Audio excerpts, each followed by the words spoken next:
I'm Nicole, 69. Sitting on my back porch, watching the sunset with a glass of wine, I'm reflecting on the long and winding journey that led me to this moment of peace. It all started with a simple discovery that shattered the illusion of a loving family home.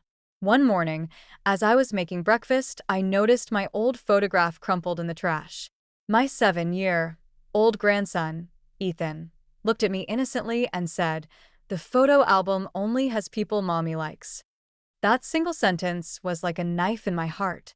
I'd long suspected that my daughter, Ava, was trying to erase me from the family memories, but hearing it from Ethan made it undeniable.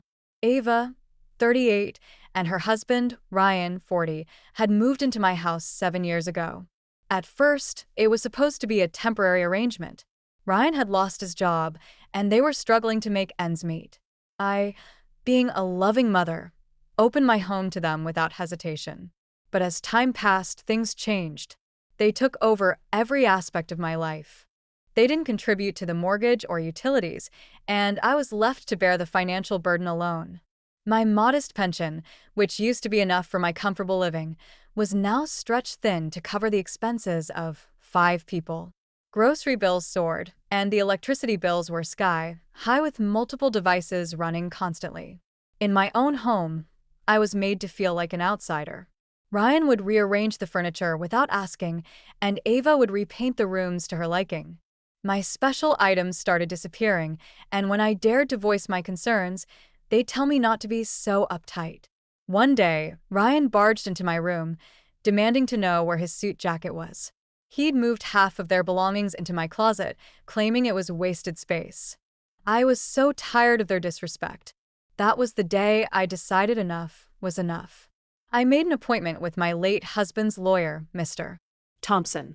That evening, while Ava and Ryan were entertaining their friends downstairs, I sat in Mr. Thompson's office, explaining the situation.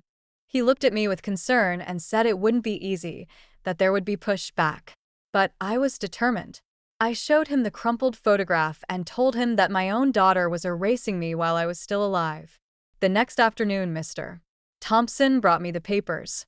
They were not eviction notices, but documents outlining a formal rental agreement or a timeline for them to find their own place. I knew that once I presented these papers to Ava and Ryan, there would be no going back. When I finally sat them down and explained my decision, the reaction was as expected. Ryan slammed his hand on the table, and Ava accused me of being selfish. They said they'd been managing the household and that I was ungrateful. But I stood my ground. I told them it was about respect, about acknowledging that this was my home. In response, they launched a full-scale counter-offensive. They mobilized family members against me, telling them I was forgetful and paranoid. My sister, Linda, called me from out of town, scolding me for being so harsh on Ava and Ryan. But I knew their tactics. They were trying to undermine my decision. The children, Ethan and his 5-year-old sister, Lily, were caught in the middle.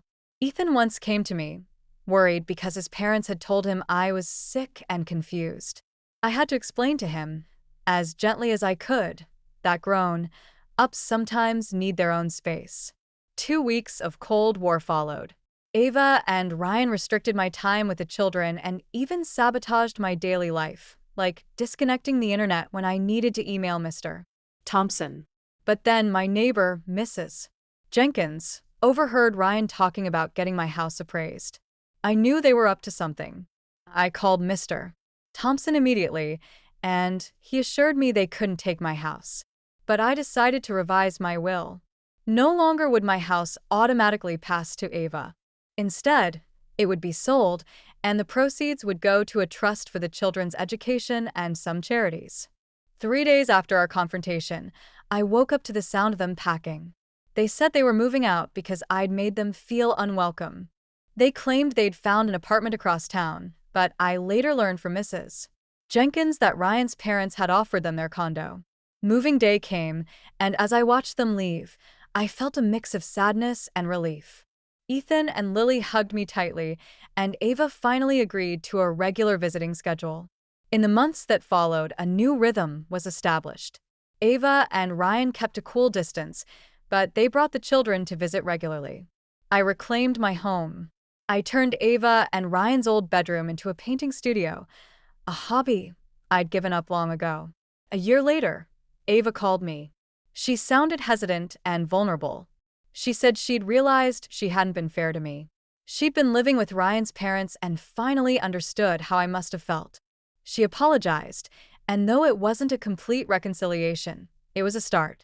Now, sitting here in the quiet of my home, I know that standing up for myself was the right thing to do. It was a long and painful journey, but it led me to this moment of self-discovery and peace. I've learned that self-respect is not selfish. It's necessary for a happy life. So, I'm curious about you who listen to my story. What would you do if you were in my place? Have you ever been through something similar? Comment below. And meanwhile, I'm leaving on the final screen 2 other stories that are channel favorites, and they will definitely surprise you. Thank you for watching until here.